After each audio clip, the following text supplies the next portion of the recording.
warriors are any more fabled than the samurai. They lived and died by the sword. Those who wielded them became legends. But so too those who forged them. For 700 years, the skill of one master swordsmith has been unsurpassed. He hammered out the finest blades the world has ever seen. He forged the soul of the samurai.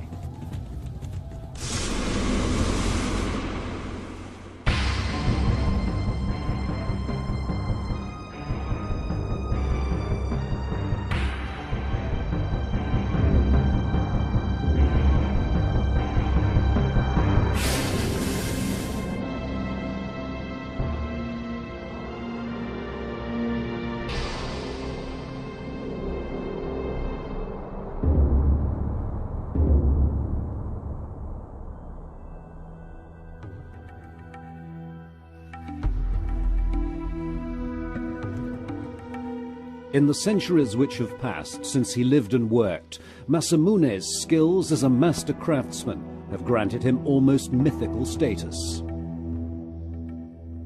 He was the most famous swordsmith of medieval Japan, perhaps of all time. His skills are appreciated most of all by today's master sword makers, who know how much skill is required to produce the perfect blade. Can the centuries-old skills of Masamune be recreated today? By watching a sword take shape through each extraordinary stage of the forging process, we can reveal what made Masamune the supreme master. And by learning how his swords were used, how they could spell instant death, we will understand why they were prized above all by the samurai who wielded them.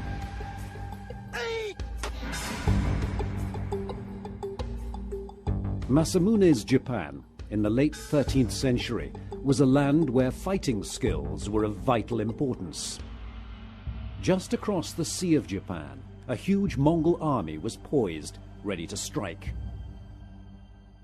The Mongols at that time, under Kublai Khan, had sent emissaries to Japan, demanding tribute, in fact.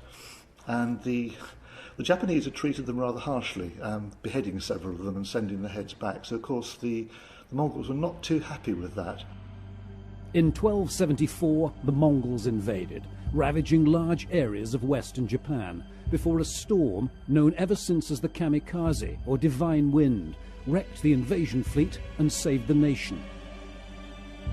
We can be certain that, along with all Japanese, Masamune would have offered thanks to the gods. I was born in a time of great conflict.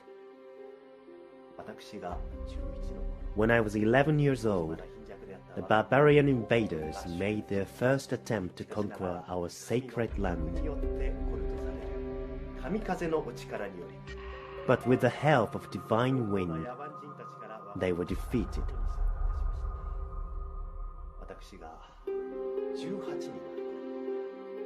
When I was 18 years old, the invaders returned. And once again, they were forced retreat.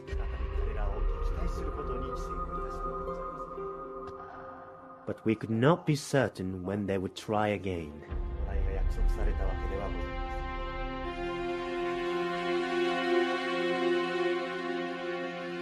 At Kamakura, just south of Tokyo, and now the site of the world-famous giant Buddha, Japan's finest swordmakers worked around the clock.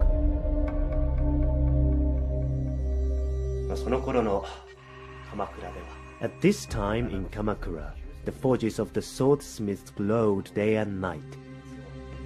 At all times, the sound of hammer on steel rang throughout the district. I became the pupil of the great master Shintogo Kunimitsu, founder of the school known as Sagami. It is from him that I learned many secrets of the swordsmith art. The young swordsmith realized he could turn the traditional cavalry sword, the long, thin tachi, into a much more fearsome weapon, the model for samurai swords ever since.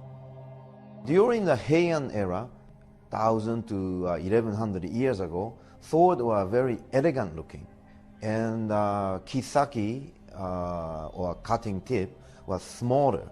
Then the Mongol invasion took place, and the Japanese samurai must use their sword cutting Mongolian leather yoroi, which is armor. The point on the Japanese sword became longer, and the earlier curvature on the sword was based nearer the hilt. This is known as koshizori. The tendency then changed that the curvature moved more towards the middle of the blade in what is called torizori, giving a much more even curve. And this is far better, far more suitable for fighting from foot than horseback. Cutting the armor was much easier. And Masamune contributed that shape and also the function. To slice through thick leather, his swords had to cut like a razor.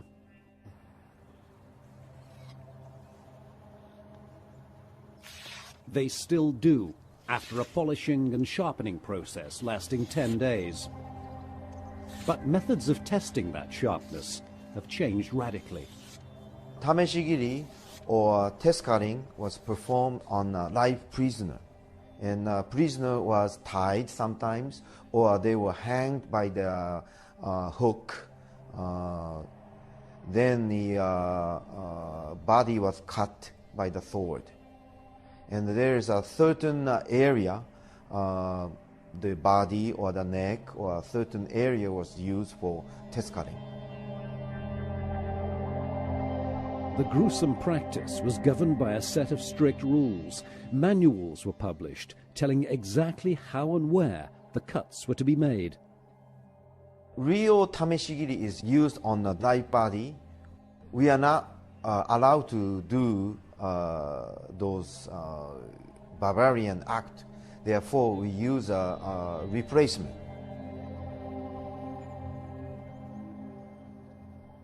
Since we cannot use the live body, cutting bamboo is a resemble to cutting vertebrae of our human body.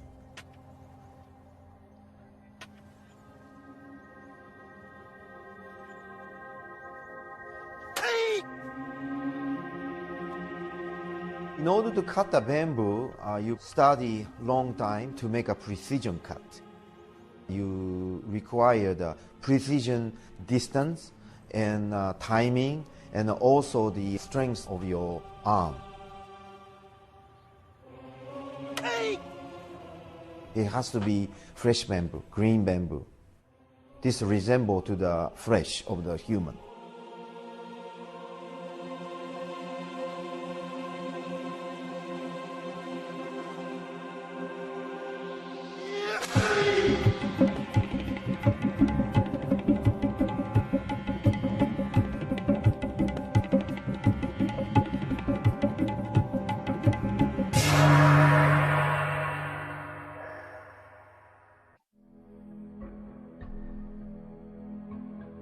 The creation of every true samurai sword begins in the same way, with a process developed even before the time of Masamune. The method of smelting devised in ancient times has changed little over the centuries. The steel traditionally used for sword making is smelted from a black sand called satetsu, naturally eroded from iron ore-bearing rock and recovered from stream beds. Smelting takes place in a trough known as a tatara, built from clay, a new one for each smelting cycle, which lasts 5 whole days. Once the fire is lit, over a period of 72 hours, successive layers of oak and pine charcoal are mingled with the iron sand.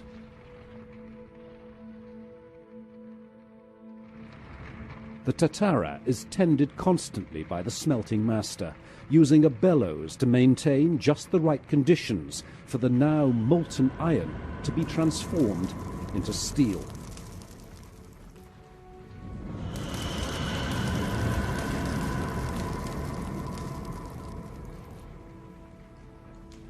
In temperatures reaching 1500 degrees centigrade, Molecules from the charcoal combine with the molten iron to produce a carbon-rich and therefore very hard metal, the steel known as tamahagane. On the fifth day, the clay trough is pulled apart, revealing the white-hot steel block. In each smelting, from 21 tons of ore and charcoal, roughly 1 ton of steel is produced. Once cooled, the block will be broken into fist-sized pieces, each enough to make a sword, though at this stage the metal is still riddled with impurities. Masamune's skill lay in actually using those impurities to his own advantage, creating a finished blade that combined elements both brittle and pliable. It's what made him a master 700 years ago. But who are the masters who follow in his footsteps today?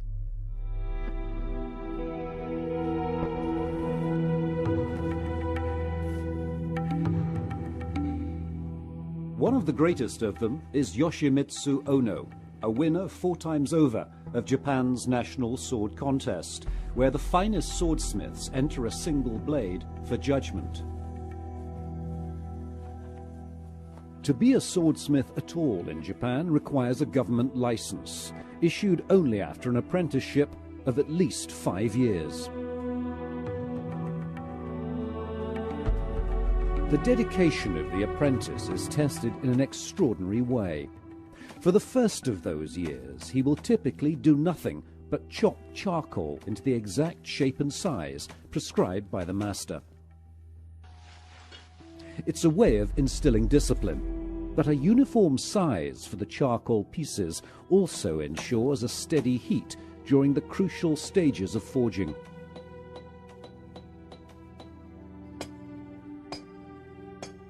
First, the master needs fire.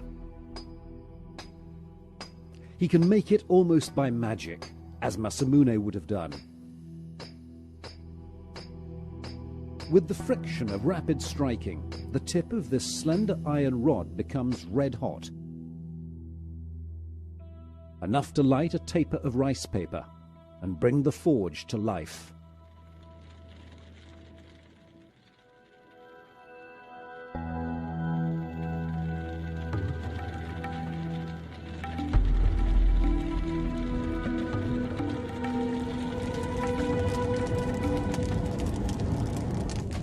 Now the master selects the first of the pieces of raw steel, which he will coax, almost sculpt, into a work of art.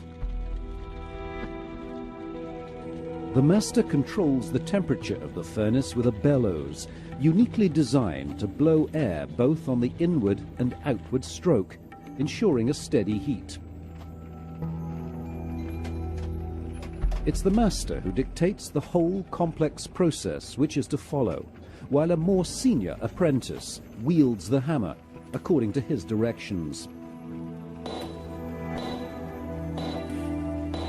The first stage of forging is designed to even out the distribution of carbon in the raw steel to produce a metal of uniform hardness.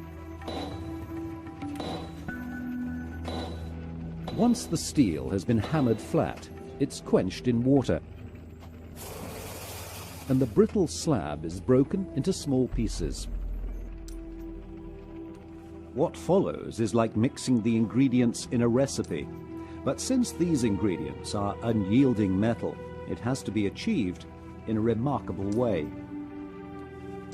The master's experienced eye tells him how to mingle carbon-rich fragments with others in exactly the right proportion. Then follows something which really does look more like the work of a chef than a swordsmith. The pile of fragments is wrapped in wet paper. A little rice straw is sprinkled on top, before the whole package is doused with silicon clay. The wrapping and clay coating are there to bind the pile of fragments together, and also to prevent the metal itself from burning, as the furnace temperature is raised to around 1300 degrees centigrade. Masamune used no thermometer, and neither does the modern master. He knows by long experience just when his steel sandwich is ready to be hammered once again to fuse the layers together.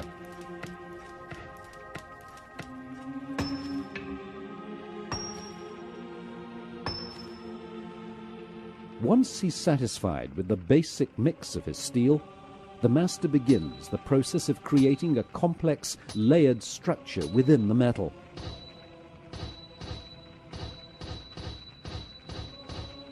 It's done by repeated flattening and folding.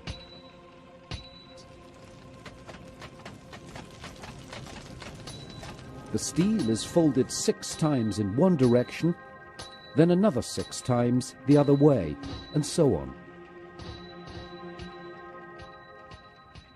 You fold it back over across itself, you've got immediately 2 layers.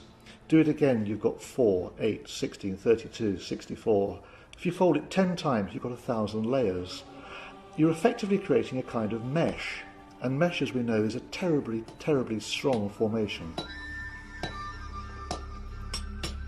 刀には2つの要素があって、1つは鍛錬による地金、それと焼き入れなんですけども。 There are certain stages of the forging process which it is absolutely crucial to get right.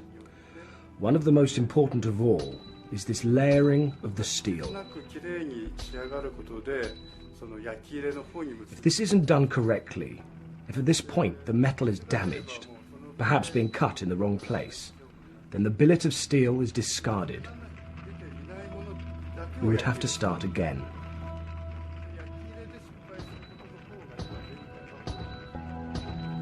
As each folding operation has doubled the number of layers, by the time the metal billet is ready for second stage forging, it will contain upwards of 30,000 individual layers, fused together by heat and hammering, giving the sword enormous strength, but also, once the layers are revealed by polishing, enormous beauty.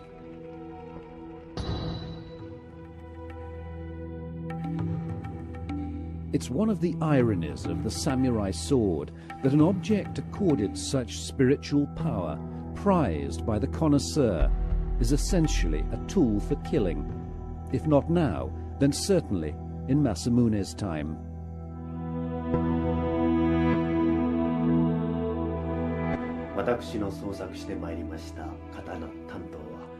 My swords and daggers have been called beautiful. Some people have called them works of art. I'm glad if they appear beautiful, but that is not why they were created. A perfectly balanced sword, forged from the finest steel, from which all flaws have been removed, is the most effective weapon. The most finely tempered blade is also the hardest and sharpest. The true beauty of my sword is demonstrated not in the palace, nor in the temple, but on the battlefield.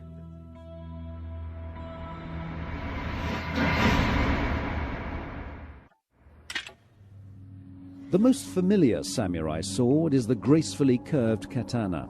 They were often individually tailored to the height and strength of a customer. But also special forms were made for special tasks. This is a tachi. Tachi means a sword with a deeper curvature. And how you hold it is this way, or sometimes one hand, 2 hands. Ryote and katate. And 2 hands are used for leverage. This is a tachi about 1,000 years ago made.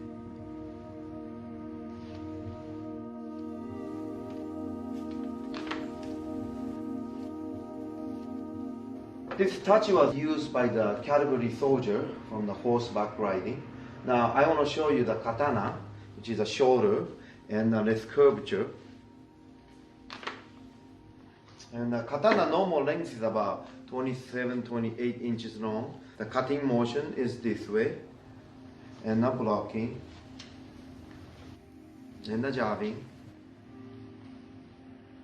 And this was used foot soldier or samurai, since shorter and much easier to use.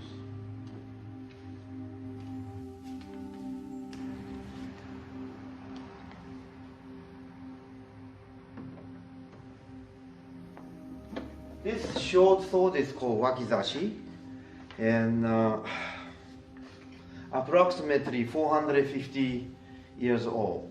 And one side is a katakiri hazukuri, which has an edge, and the other side is a hirazukuri, flat made. Often used by the bandit and pirate.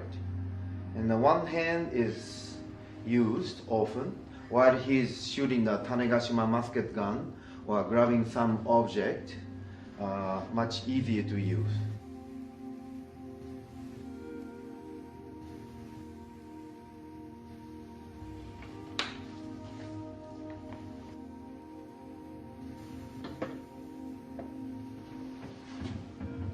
This dagger is called tanto, and used by the foot soldier against the horse soldier who fell on the ground.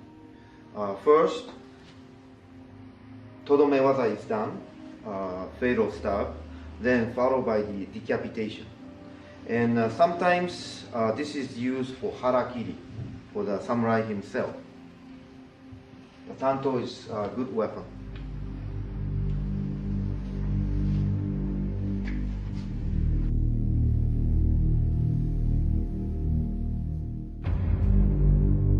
Of the few dozen surviving blades believed to have been forged by Masamune himself, most of them are daggers, or tanto. This is one of them, a priceless treasure held at the Hayashibara Museum in Okayama. But what distinguishes blades of the great masters from all the rest? It takes an expert eye to judge. The answer lies almost at microscopic level. Steel, which to the untrained eye all looks much the same, contains barely visible particles which give a clue to its composition and the skill of the smith who forged it. The key characteristic unique to the samurai sword is what's called the hamon, the gently flowing pattern just behind the cutting edge. It proves that the blade has been correctly tempered, but it's also where the swordsmith becomes a true artist, creating his own signature patterns. Some are said to resemble clouds, others the petals of a flower. It's that which makes the blade of a master worth more than its weight in gold. And so cleaning this 700-year-old Masamune blade is something which also requires the skill of a master. Careful never to touch the blade with his fingers, the swordsmith removes the habaki, the metal collar which secures the blade in its scabbard. Then he carefully applies a powder called uchigomori, made from stone, pulverized almost to dust. The powder acts as the gentlest possible abrasive to remove any traces of rust which may have developed from airborne moisture. Finally, to protect the blade until it's next examined, the smith applies a thin coating of oil, tsubaki.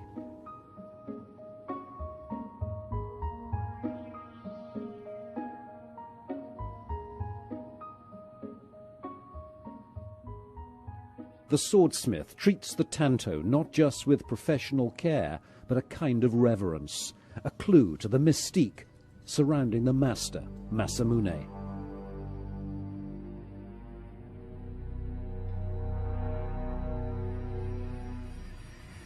But how easy is it to tell his blades from the others?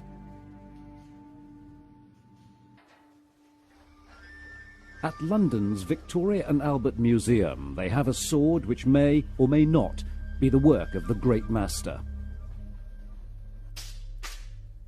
It's been at the museum for almost a century. Masamune blades are nowadays hardly ever auctioned. Its value, if it were, around £500,000. Although it bears Masamune's name, sword dealers and appraisers began faking his signature 3 centuries ago. I think sometimes you have to go with a gut reaction. And the more that I look at this blade, the more that I see that's going on there, the incredible beauty within the steel, the subtlety, the grain of the flat of the blade, what's happening within the hamon itself. It couldn't be made by anyone else than a real master, and the only real master at that time was in fact Masamune. So yes, I mean I would probably going out on a limb on this one to say that it's by Masamune, but I feel it is. Although the hamon created by Masamune have inspired almost poetic descriptions, they were put there for a reason. The broad hamon, the tempered edge, which is a hallmark of my blades, means that if the blade is damaged or chipped in combat, the sword can be reground. This would not be possible if the damage extended into the softer area of steel behind hamon. Here is an example where something that is considered beautiful, the broad hamon, is in fact a practical solution to solve the problem of restoring a damaged sword. The hamon is the clearest sign of the swordsmith's skill. Modern fakes like this one try to simulate the undulating tempering line, but it's the work of a machine, not a master. And the material is inferior metal, used for the making of the car, automobile, something like that. The samurai demanded the very highest quality in a sword, because quite simply, in battle, his life depended on it.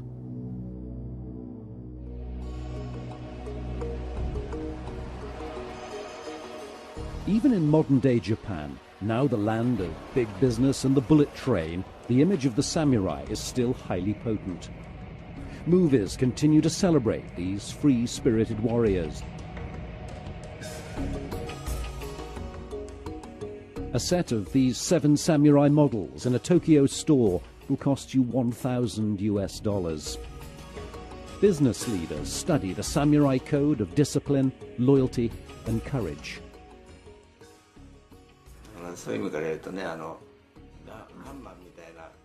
I think that sometimes, in the West, you have a wrong idea about the samurai, almost as if they were gunmen, outlaws. It wasn't like that. A very important part of the philosophy that goes with the samurai sword is that it could just as well remain in its scabbard. It doesn't have to be used. Then, it's a symbol of concealed or latent strength.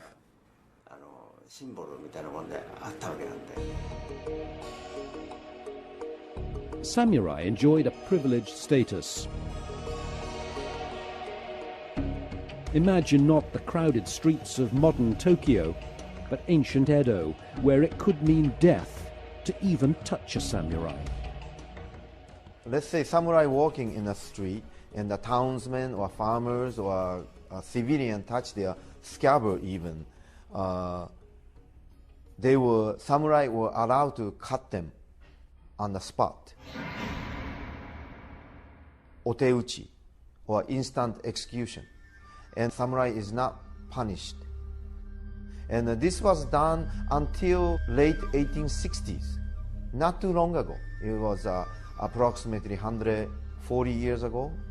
This kind of practice was done by the samurai, like a license to kill. Here, as nowhere else in the world, the sword is treated with a respect close to worship, as a gift from the gods.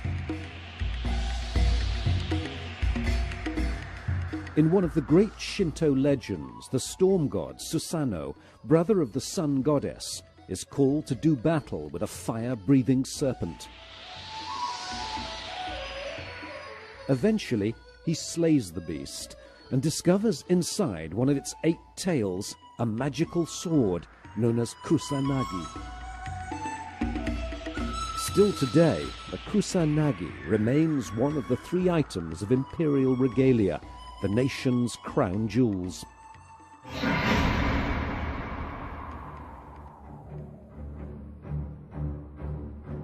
The sword and the skills it takes to produce it have long been revered in Japan. Though within living memory, those skills came close to being wiped out.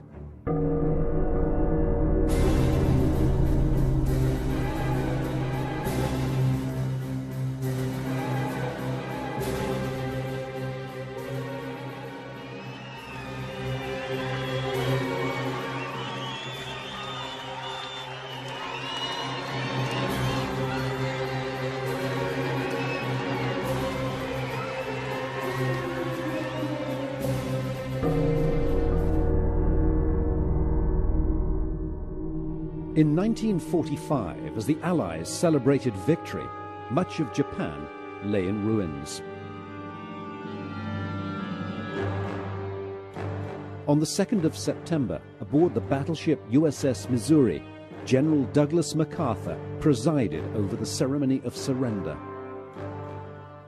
I now invite the representatives of the Emperor of Japan to sign the instrument of surrender at the places indicated. Let us pray that peace be now restored to the world and that God will preserve it always. These proceedings are closed. Immediately after the signing, the Americans issued an extraordinary decree. On occupation, it was a law that every sword had to be surrendered because they were regarded both as weapons, but perhaps even more than that is the fact that the sword is one of the 3 symbols of the emperor: the mirror, the jewel and the sword. So the sword was inextricably linked with Japanese imperialism. So the sword was completely and totally banned. All swords had to be surrendered. They were gathered up, they were taken away in trucks, they were taken away to be melted down into cutlery. Mitsubishi Company apparently had them taken away. I would also say that, of course, not all swords were surrendered as part of these edicts issued by the Americans. Many, many famous swords were locked away because people were aware of what happened to them. Post-war Japan turned its back on all things military. Sword making was banned until 1953, and after that only allowed with a strict limit on how many blades each smith can produce. By law, swordsmiths are limited to producing 2 swords per month. But you have to bear in mind that for every sword that I complete to the final polishing stage, I will discard probably 5 blades that have not turned out as well as I wished. The limit on sword production ensures that there can be no mass production, though it's difficult to see how the complex and lengthy process could be hurried. We saw how the smith turns his raw steel into a multi-layered block, but the unique composition of the samurai sword blade demands much more from the master.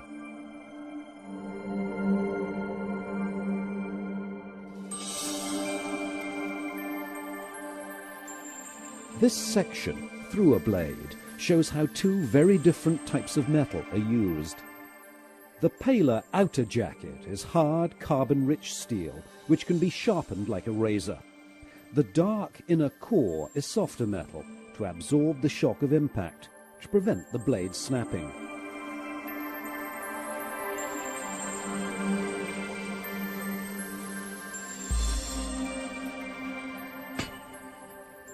To achieve this, the smith must fuse together 2 pieces of steel with just the right carbon content.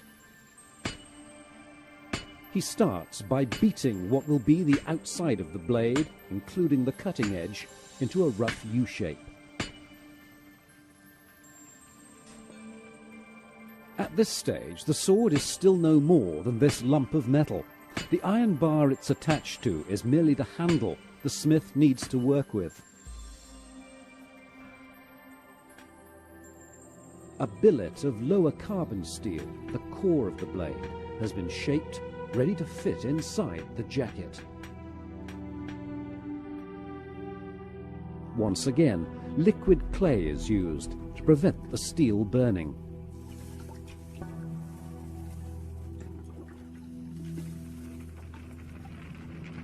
Now the composite bar is brought almost to white heat, and the master hammers the steel to fuse both elements together.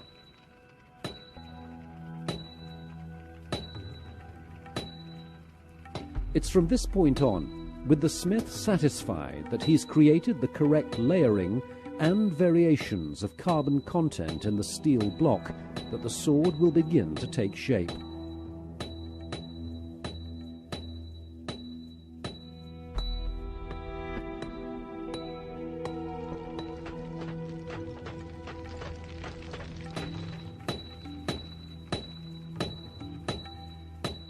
The blade is drawn out to roughly the length that's required. And then the first crude cutting tip, the kisaki, will be marked out with a few swift blows with a chisel.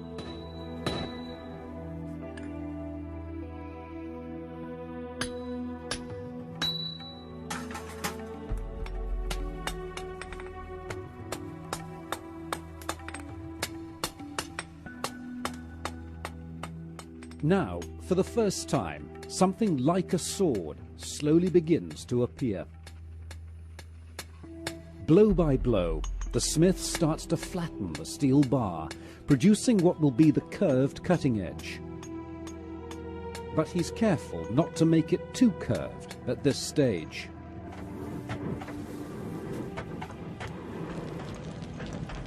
Once the blade has been hammered into a recognizable sword shape, there comes the most remarkable stage of this whole process, one where the master summons all his skill and experience to add his own distinct hallmark to the blade.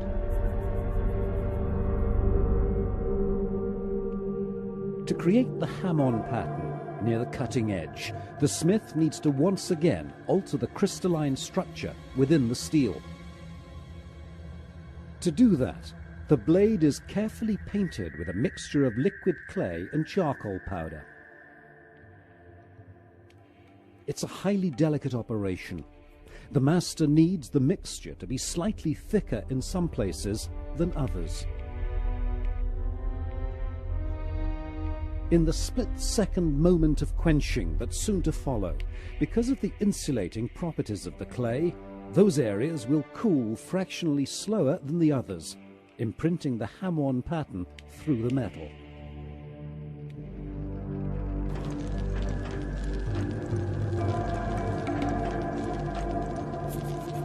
This is the moment of truth, when the sword will be imparted both its look and its shape.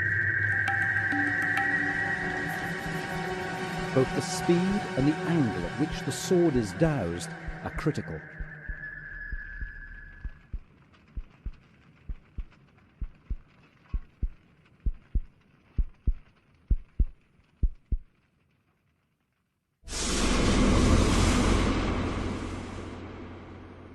At the very instant of quenching, something remarkable is happening. Watch closely as the sword begins to bend.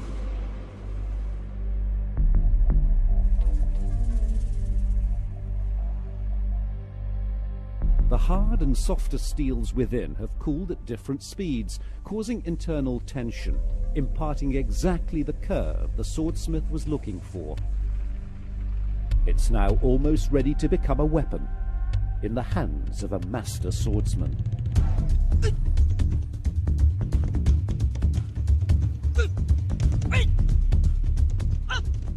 The correct way to use a samurai sword is governed by traditions every bit as old and rigorous as the method of making it. This is ayado, the discipline of drawing, striking, and then sheathing the sword. What does it tell us about the mind of the samurai? Why is the sword always worn curved side uppermost? That's the cutting edge. If it's on top, the samurai can draw and strike in one swift action. And at the end of each exercise, why does the swordmaster make this strange flourish? It's not just for show. In battle, that's how the samurai would shake the blood from his blade. If you put the sword back into the scabbard with the blood on, you will have a rust inside. Rust is the worst enemy for the samurai sword.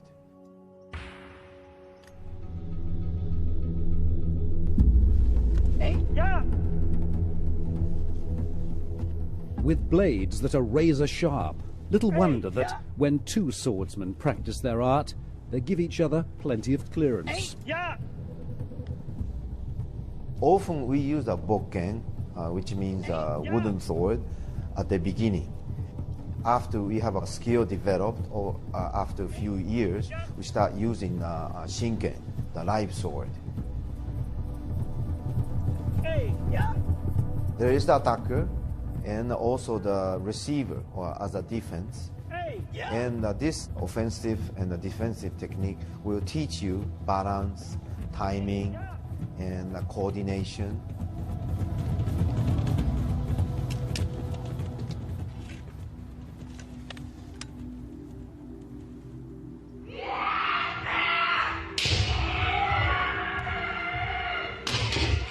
But there is something that offers some clue to the fury of samurai combat. Kendo, literally the way of the sword, is the closest we now come to seeing samurai swords being wielded in anger.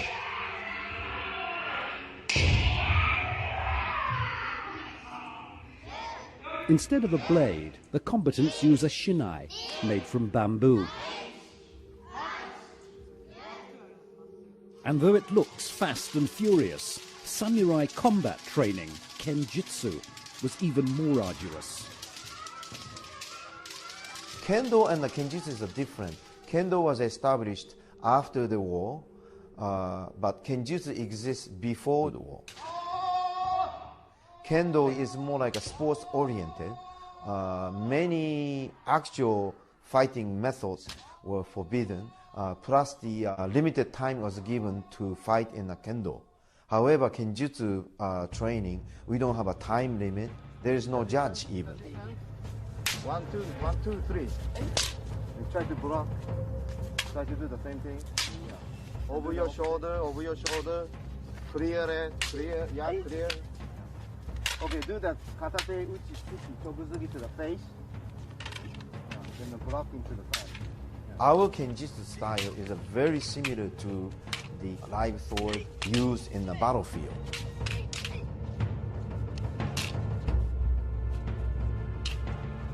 We fight, sometimes half an hour to 45 minutes or even more,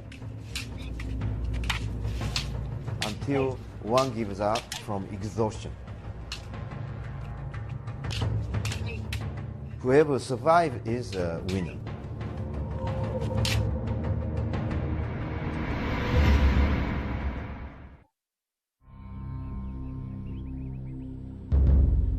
There's a final and critical stage in the process which has seen crude iron turned into a blade of the finest steel.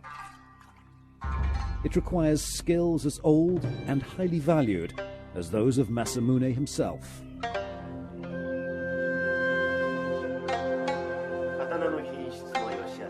It is in the forge that the sword is conceived, that its future character is determined. But it can be said that it is not until the polisher has done his work that the sword is truly born, that its nature is revealed. I have respect for the skills of the sword polisher. He must understand just as well as I the potential of the steel, the hidden beauty which is there to be revealed.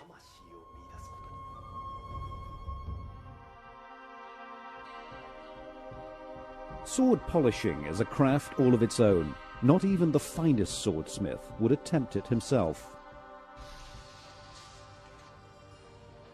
Okisata Fujishiro is a master in this field, the third generation of his family to follow the profession.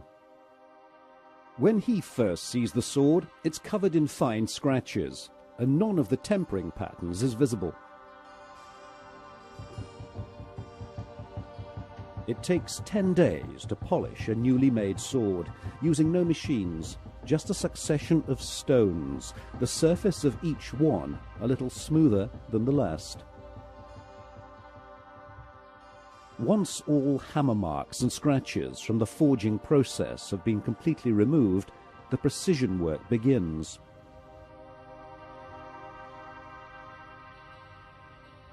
For this, the polisher uses just the tiniest flakes of stone.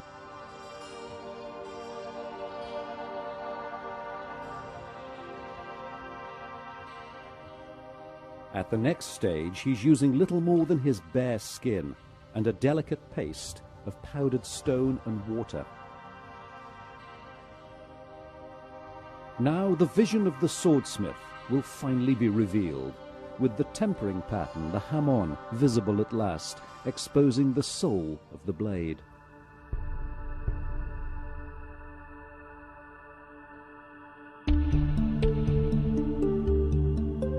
It's only when the blade is returned by the polisher that the swordsmith can inspect his own handiwork, can see whether the decisions he made in the darkened forge were the right ones. Swords from a master like Ono Yoshimitsu, purchased now by rich collectors or museums, can cost anything over $25,000. As one of the great modern masters, he says it's his duty to pass on his skills, teaching part of his time at a sword school.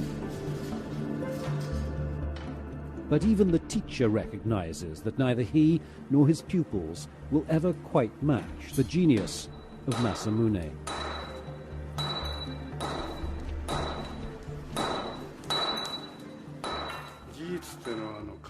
There are many reasons for that. Masamune was working centuries ago, so we can't be exactly sure how he achieved what he did.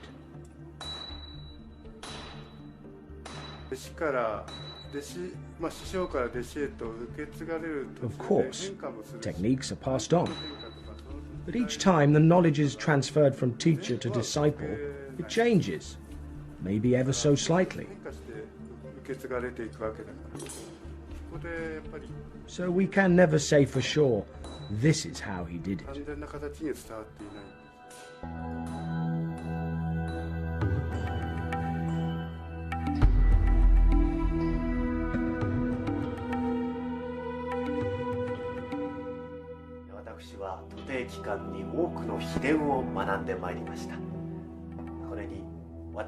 I was taught many secrets during my apprenticeship, and I have perhaps been able to add some useful techniques of my own.